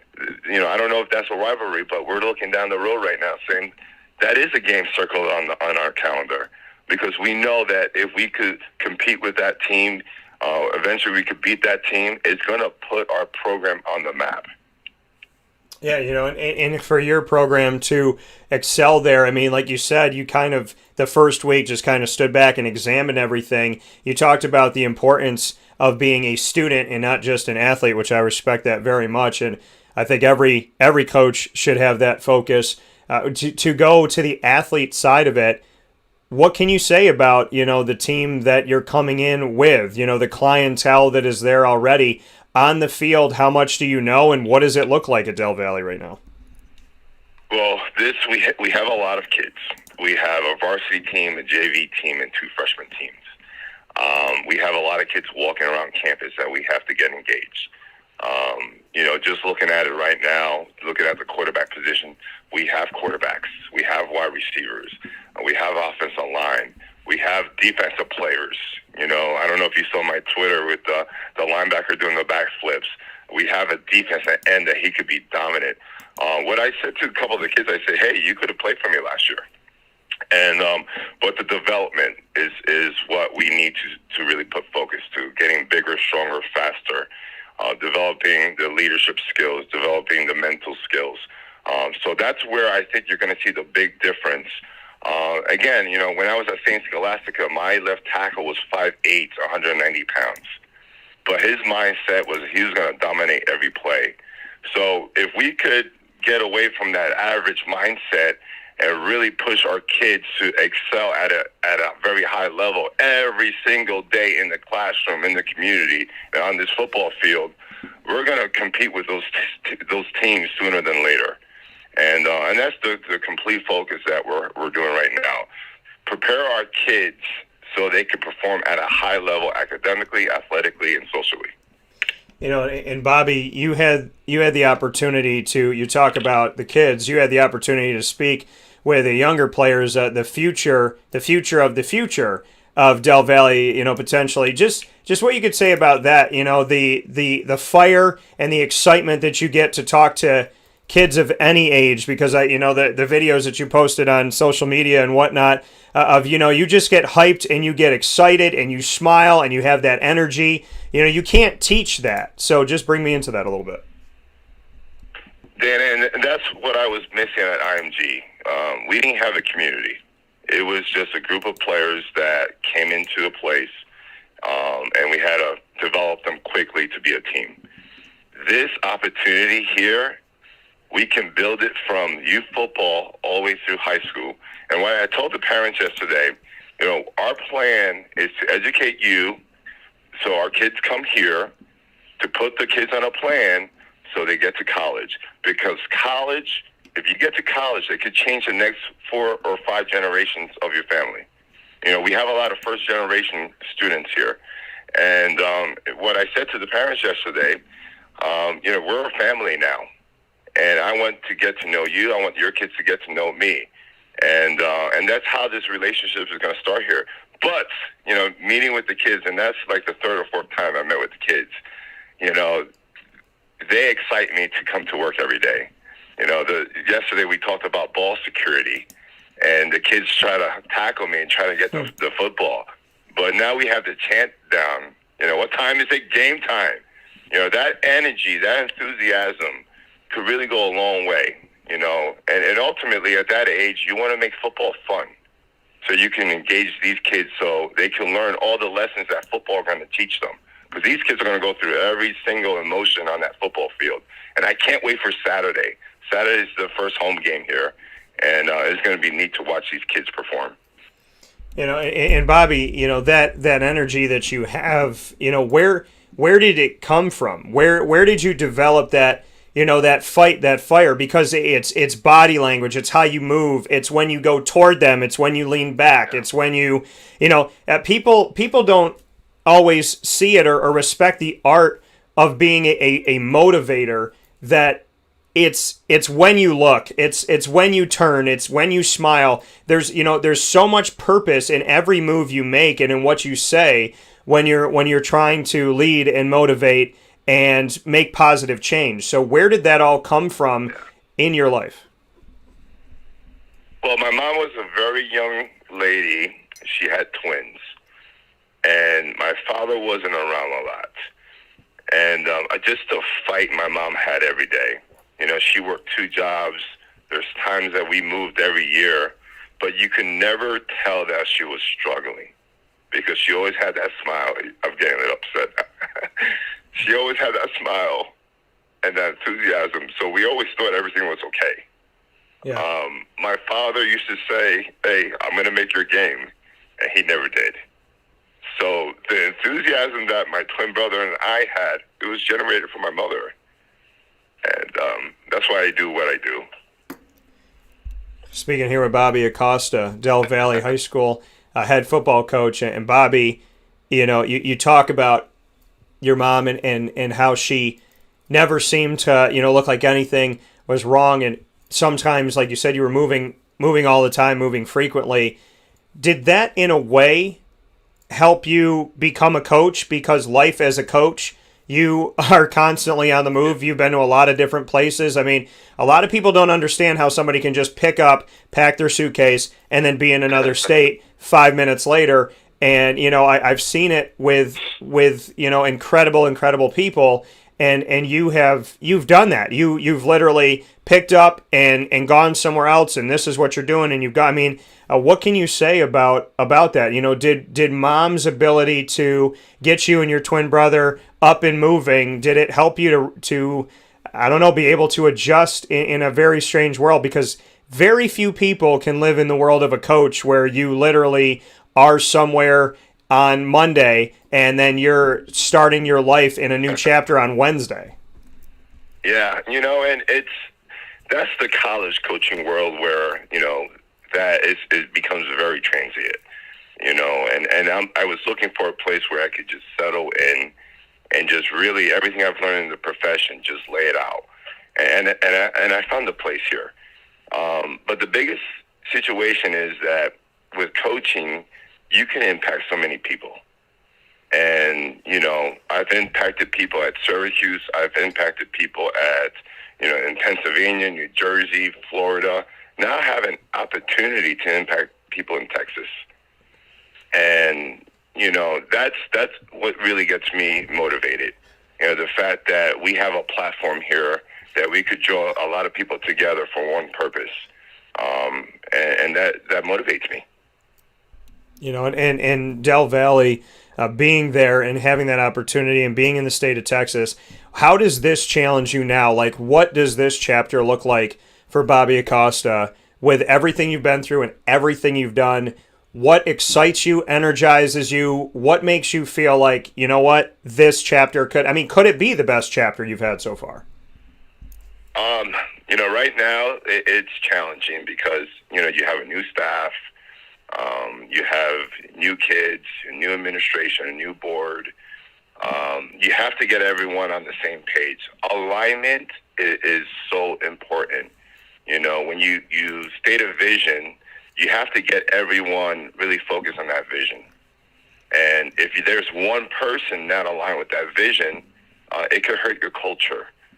So my job right now is to really share my vision with everyone in this community, everyone on this campus, everyone on our football team, everyone in our athletic program.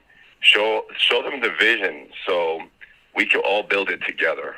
The vision I had at IMG was academic discipline is the ultimate. Family, brotherhood was the ultimate. And that's what I want to do here.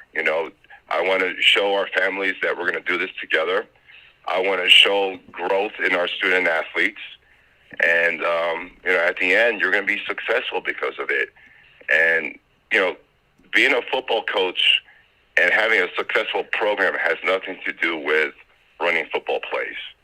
It has everything to do with building that culture and believing in each other and, having that mindset that there's nothing that can stop us. And Bobby, for you, as you look for this, where does the inspiration come from for you to start this new chapter with a bunch of new at Del Valle? It's not just you're the new face. There, as you said, there's so many new faces. So what inspires you? Who inspires you to step forward into your next challenge?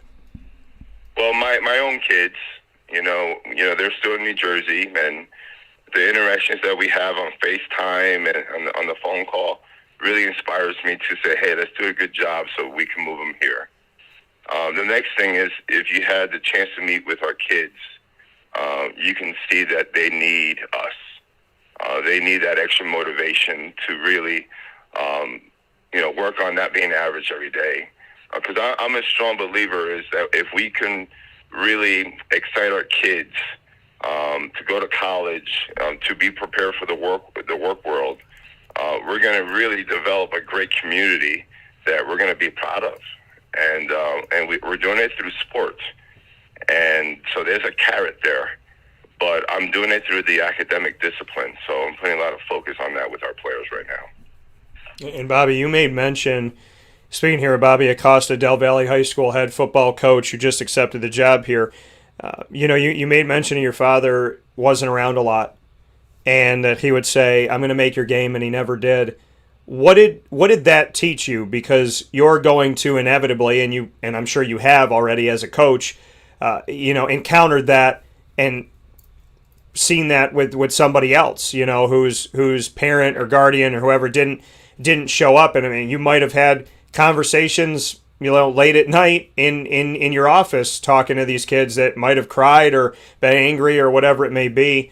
What did you take away from that, going through that in your personal life, and how do you utilize that when a kid goes through it now and you see through somebody else's eyes what it's like to not have somebody show up and you kind of are always looking to the stands? Because unfortunately that's it's a part of life.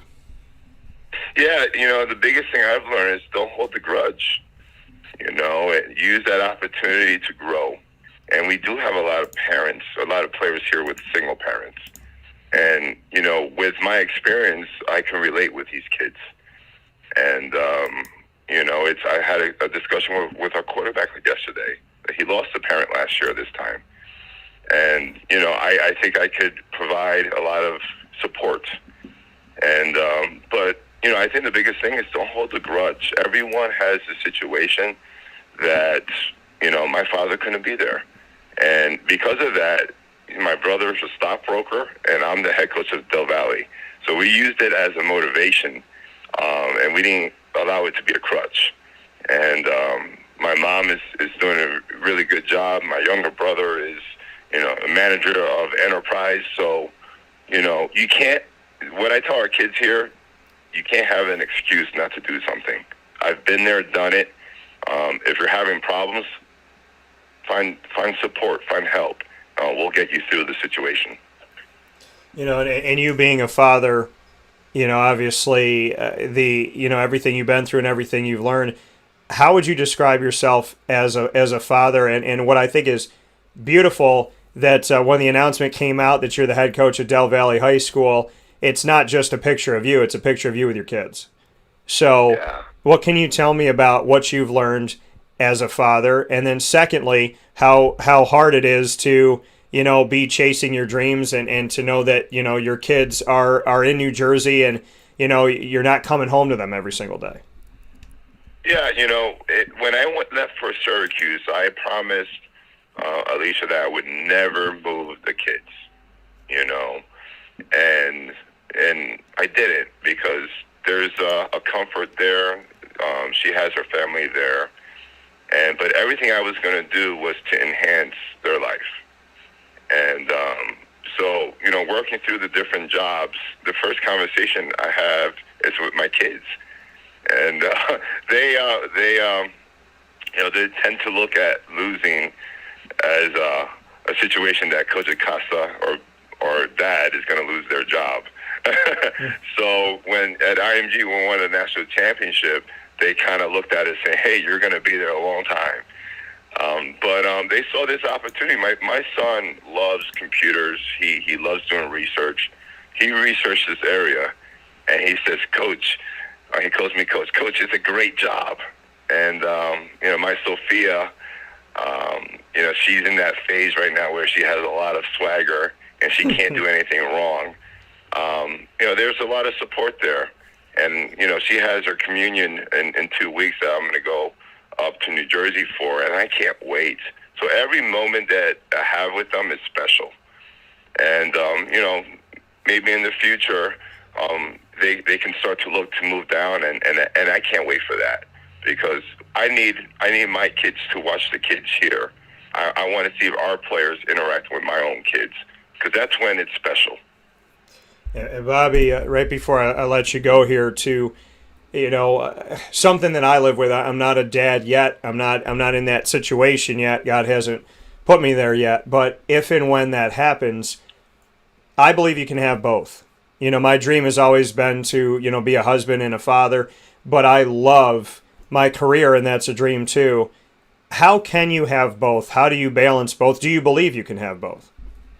Well, I spoke with our athletic director, AD Angel, yesterday about balance. I said one of my weaknesses is I don't have good balance. I come in at 8 o'clock, I leave 10:30, 11 o'clock.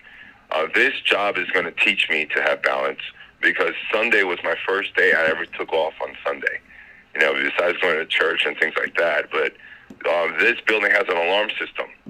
I couldn't deactivate the alarm. So, I'm going to learn balance, because I think, you need to have that balance with your kids. You need to have that balance with your friends. The last couple of years, I've met some great people. Some great people has come into my life, and I've been so happy. But to have the complete balance is very important for me. I'm getting up there in age now. And you have to cherish every day, because you don't know if you're going to get tomorrow. And so I'm doing a better job with that, and, trying to leave at a reasonable time here, and, start to enjoy what life has out there. And I can't wait to really figure this part of my life out, because it's missing. It's missing, and I have to do a better job with that. Final thing here, Del Valle, what do you want to say to the community, Bobby, as you embark on this road together with the players, together with the staff, together with the community, your AD, everybody? What should the Del Valle community know? Just know that, we're going to do this at a high level, and I'm going to treat your son, your daughters, just like I treat my own kids. We're going to love each other. We're going to build a solid relationship. And this time here, it may be short, but this relationship is going to be for the next 30, 40 years. So the ultimate goal is to, position our kids to be successful in life. And the development of our kids is the most important thing for me, and for our program. And we're going to do this in all the sports. I am the athletic coordinator for boys sports, and we're going to do this across the board. I'm going to support Coach Martin with her vision for her female sports.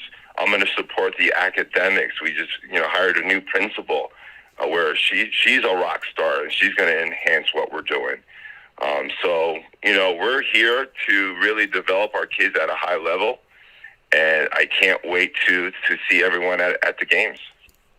Coming from Bobby Acosta, Del Valle High School head football coach, and someone that I've had the absolute pleasure of knowing for the better part of a decade here. So, Bobby, thank you, no matter where you have gone lately, to give me some time. And more than anything, thank you for the off-the-air bond and relationship we continue to build together. So I appreciate it, I respect it, and I definitely very much look forward to our next conversation on or off the air. Dan, thank you. And you've been one of those, my foundation, my rock that has been supporting me on my journey. And I appreciate you. Absolutely. I want to see you be successful more than anything, Bobby. I want to see you balance it out, do what you need to do, and be happy. So keep working, keep fighting, and just know that I'm praying for you. I believe in you, and I can't wait to hopefully get to see you soon. Beautiful. Thank you for having me on. All right. Take care. Okay. Take care. Bye. Take care. That coming from Bobby Acosta here on Wake Up Call with Dan Tortora. I'm very happy to have him on here on the show, as we've had the opportunity to do over the years, and obviously starting with his time at Syracuse. So we'll take a step aside for a fast break. When we come back, we'll have a few more minutes to wrap up today and this week, actually, and we'll get you set for Florida in Focus. Wake Up Call heads on the road.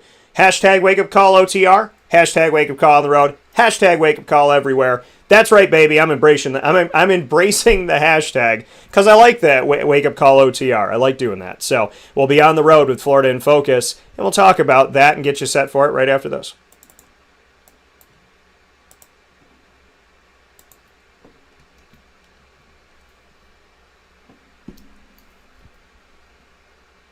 Carvel DeWittm, it's what happy tastes like. Do you know why? Because we make ice cream. Creamy, rich, flavorful ice cream. Not yogurt or iced milk like some of our competitors. Ice cream.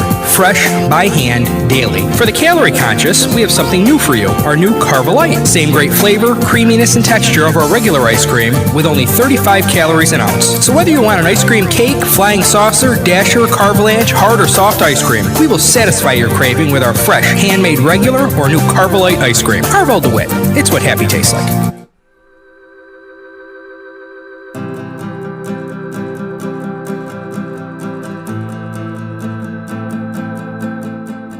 Cafe Cabal offers same-day local delivery of our products, offering no delivery charge for Onondaga County. Shop cafecabal.com for fresh roasted coffee beans, cold brew, travel mugs, and all your essential Cafe Cabal needs. Cafe Cabal, coffee for the soul.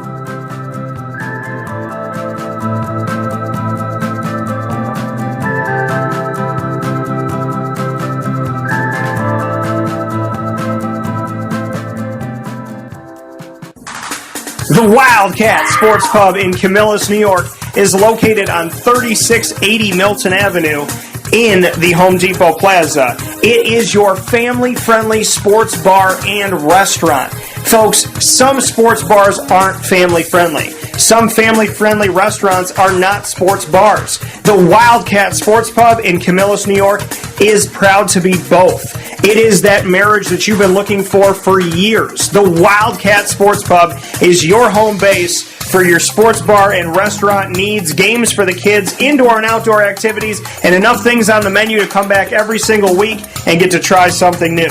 They're open Sundays from noon to 8 p.m., Monday through Wednesday, 11 a.m. to 11 p.m., and Thursday through Saturday from 11 a.m. to midnight. For reservations and party information, call 315-487-2222 for the Wildcat family-friendly sports pub and restaurant.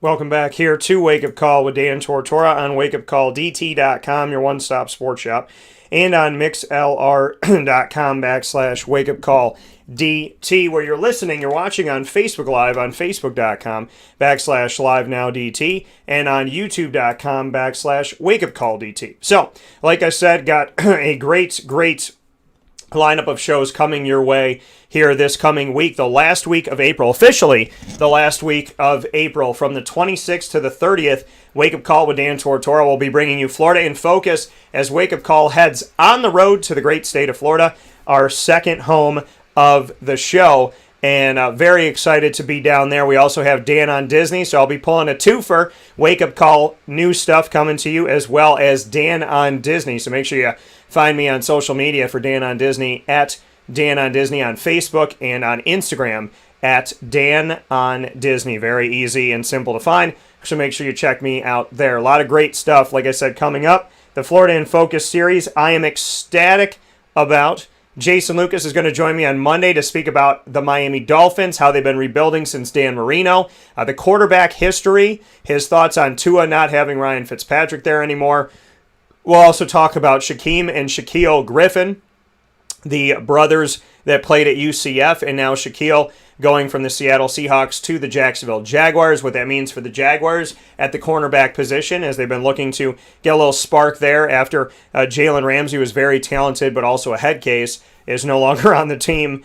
And so we'll discuss that. We'll discuss UCF and who they have in the draft, as well as who UCF has coming in, and a bunch of other things. A lot of great stuff coming up on Monday's show with Jason Lucas. On Tuesday, Dal Shackelford will be joining me. We'll talk about his Jets. So even though you know him for basketball, he goes to the football field with me. We'll talk about the Jets history, which the Jets and the Dolphins have a bunch of similar players that went back and forth between the two teams at quarterback. We'll talk about that. Sam Darnold, the thought that they will draft Zach Wilson out of BYU, and so much more, including the transfer portal. We'll break down each of the players, Quincy Guerrier, Robert Braswell, Alan Griffin, as well as, we'll speak on Kadari and John Boljack, and all the guys, that Woody Newton, that made the decision to leave and or go to the NBA and or test the waters of the NBA. We'll talk about Buddy. We'll talk about Jimmy coming to the team, his interview with Jim Boeheim on his show, The Salt and Pepper Show, down in Florida, and so much more. Wednesday, Mike Sofka and I will do our first ever official on-screen mock draft in the moment. And so he'll be giving his top 32 picks. We'll be going through the entire first round, drafting in the moment. So he'll give 1 through 32 in his mock draft, and then I will do it right after him. So you'll see who we're both picking, and then in the following week, we'll see how right or wrong we were. And then on Thursday's show, Papa Joe will break down Jaguars drafting history.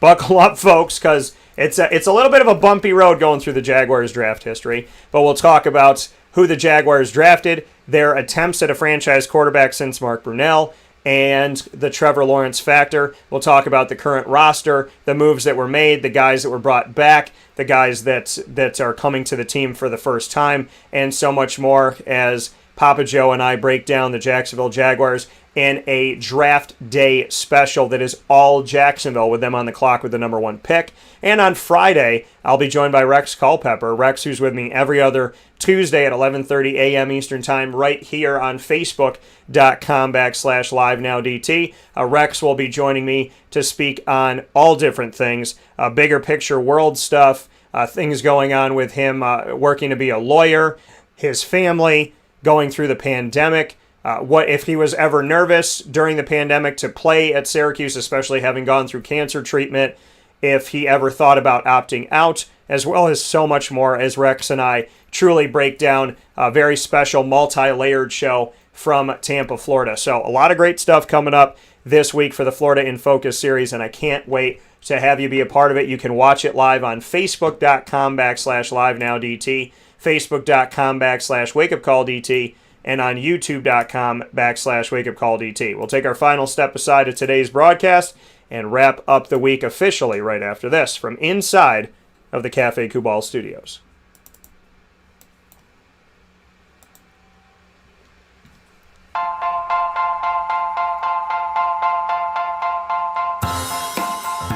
Cafe Kubal Mobile Cafe brings the cafe experience to you. We'll roll out to your neighborhood or office, ready to serve our locally crafted espresso bar to our loyal patrons. Inquire at cafekubal.com. Cafe Kubal, coffee for the soul.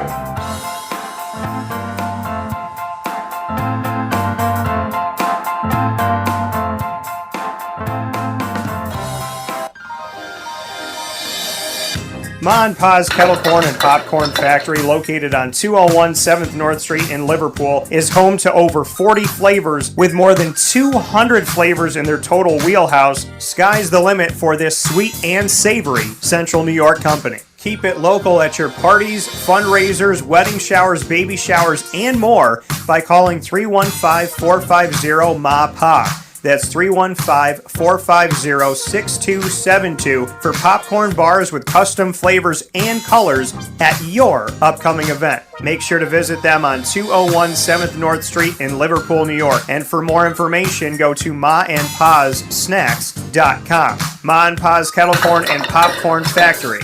How corny are you? The Millhouse Market, located on 3790 New York 13 in Pulaski, New York, is worth the drive every time. Make sure you download their app on the Google Play or Apple App Store today. You'll have everything at your fingertips, from their homemade breads and desserts to their quinoa bowls, rice bowls, salads, brick oven pizzas, and sandwiches named after the families that helped to settle today's Pulaski. Ingrained in our taste buds and ingrained in our community, the Millhouse Market is open Tuesday through Saturday from 7 a.m. to 8 p.m. and on Sundays from 7 a.m. to 3 p.m., closed on Monday. And when I say open Tuesday through Sunday, that means in 3 different ways. Their drive-thru is open for your grab-and-go food that you can call in or order on the app, as well as their restaurant that you can dine in for lunch and dinner. And of course, you could sneak in there for breakfast, grab a sandwich, and go sit in there as well. And they have their general store where you could get local products from local companies to help to support the community that goes beyond the Millhouse Market and shows that they have a desire to build everybody up in the community, not just themselves, which really shows the selflessness, the hard work, dedication, determination, and talents of an amazing group led by Rebecca Alford at the Millhouse Market. With that being stated, inside the Cafe Kubal studios, folks, I appreciate having you here. I always do. I want to thank Carvel DeWittm for the annoying moment of the week. We had 6 of them this week, so a lot of scoops. Want to thank Chick-fil-A Cicero and Juanita Ward for joining me for Lead, Learn, Evolve, Ad-lib, and Deliver, where today we took the letter A and focused on the art of ad-libbing and how important that is in life. And then the top dog of the week was announced. It's all my ad-libbers in the world, including Evan, my mom, and Bobby Acosta himself. Proudly brought to you by Canine Camp Dog Daycare and Canine Kampground Dog Boarding of East Syracuse, the place to bring your dog for short and long-term care. And, of course, we had little Lily's voice there for some help on that one. And, of course, my live conversation with Mr. Bobby Acosta, my first conversation with Bobby since he became the head coach of Del Valle High School for the football program. And very happy to have him here and always hoping for his success. I'm so happy we've gotten to catch up over the last year, and really great to hear his voice and get him back on the show. So a lot of great stuff, folks. Like I said, there is a tremendous week coming your way when it comes to the Florida in Focus series. Wake Up Call will be down in our second home in the great state of Florida with Jason Lucas, Dal Shackelford, Mike Sofka, Papa Joe, and Rex Culpepper joining us for a week that you will not forget. It's like seeing, any other show. Like I remember watching like Jay Leno and different shows where they would go on the road and they would, obviously, Conan O'Brien would do it. He would go to Comic-Con and whatnot. It's the exact same feel to it. Going on site, on location, to enjoy a great time with great people. And Florida in Focus, because it's our second home and because, so many people I talk to throughout the year are based in Florida. So I have 5 special guests from the state of Florida that are down in the state of Florida living there. Jason, Dale, Mike, PJ, and, of course, Rex. And so I can't wait to bring that to you. Make sure you're watching at 9 a.m. Eastern Time every day, Monday through Friday, from April 26th to the 30th, as Wake Up Call heads on the road to the great state of Florida for a conversation times 5 to remember. I can't wait, and God bless to each and every single one of them. I'm very excited to have that, and I'm excited to have you be a part of it. So I send my love to each and every single one of you. It's been a tremendous week, and as always, find us on Facebook at Wake Up Call DT, Twitter at Call DT, and Instagram at WakeUpCall_DT. God bless, no stress, do your best. And the next time you see me will be in our Florida in Focus series. Be well all, and from the Cafe Kubal Studios, thank you so much to all of our proud partners. Wake Up Call with Dan Tortora is available for you on Facebook.com/Wake Up Call backslash live now DT, as well as on mixlr.com/wakeupcalldt, and on wakeupcalldt.com, as well as on youtube.com/wakeupcalldt. So however you connect with the show, I thank you so much for being a part of it every Monday through Friday from 9 a.m. to 11 a.m. Eastern Time. And of course, you could search our archives, which I'll be loading up before we head off to Florida. You'll be able to get a bunch of shows on the archive that are not there yet. There's over 1,500, and there's more to come. And you'll find them on Stitcher, Spotify, MixLR, YouTube, iTunes, and Apple Podcasts, TuneIn, Podbean, and iHeartRadio, among others, by searching Wake Up Call with Dan Tortora. And a special thanks to our proud partners in our beautiful community of Central and Upstate New York. Every single one of these businesses, truly places I can vouch for, that I appreciate, and that I gladly send you to. So support local, and make sure you support local at these wonderful places, and those being Cafe Kubal, Carvel DeWittm, the Wildcat Sports Pub, Avicoli's, Honda City of Liverpool, Chick-fil-A Cicero, Canine Camp Dog Daycare, Pizza Man, Canine Kampground Dog Boarding, the Millhouse Market, and Ma and Pa's Kettle Corn and Popcorn Factory. Go to maandpaspopcorn.com for in-store pickup or delivery to any one of the 50 states. So whether you live in this community or you live somewhere else in the United States, you can go to maandpaspopcorn.com, and you can use my promo code to get 20% off at checkout. That's maandpaspopcorn.com. Pick your favorite flavor today and use my promo code DT20. That's DT20 at checkout at maandpaspopcorn.com. So, from the Cafe Kubal Studios, Wake Up Call with Dan Tortora bids you adieu. We have had a tremendous week, so go to youtube.com/wakeupcalldt, go to Facebook at wakeupcalldt, Twitter at calldt, Instagram at wakeupcall_DT, go to wakeupcalldt.com. You don't want to miss a second of what we did this week. It feels like it was a long week, almost like it was 2 weeks, because of all the stuff we got to do this week. So definitely check it out and find all of our awesome shows. If you haven't seen it the first time, swing around and see it the second time, or watch it again. Thank you once again to Carvel DeWittm for the annoying moment, Chick-fil-A Cicero and Juanita, my sister, for lead, and Canine Camp Dog Daycare and Canine Kampground Dog Boarding for the top dog of the week. Mr. Bobby Acosta, of course, thank you as always, my good sir. And thank you to all of you. And as I said before, but it's worth saying twice, be good to each other, be good to yourself. God bless, no stress. Do your best. I'll talk with you soon.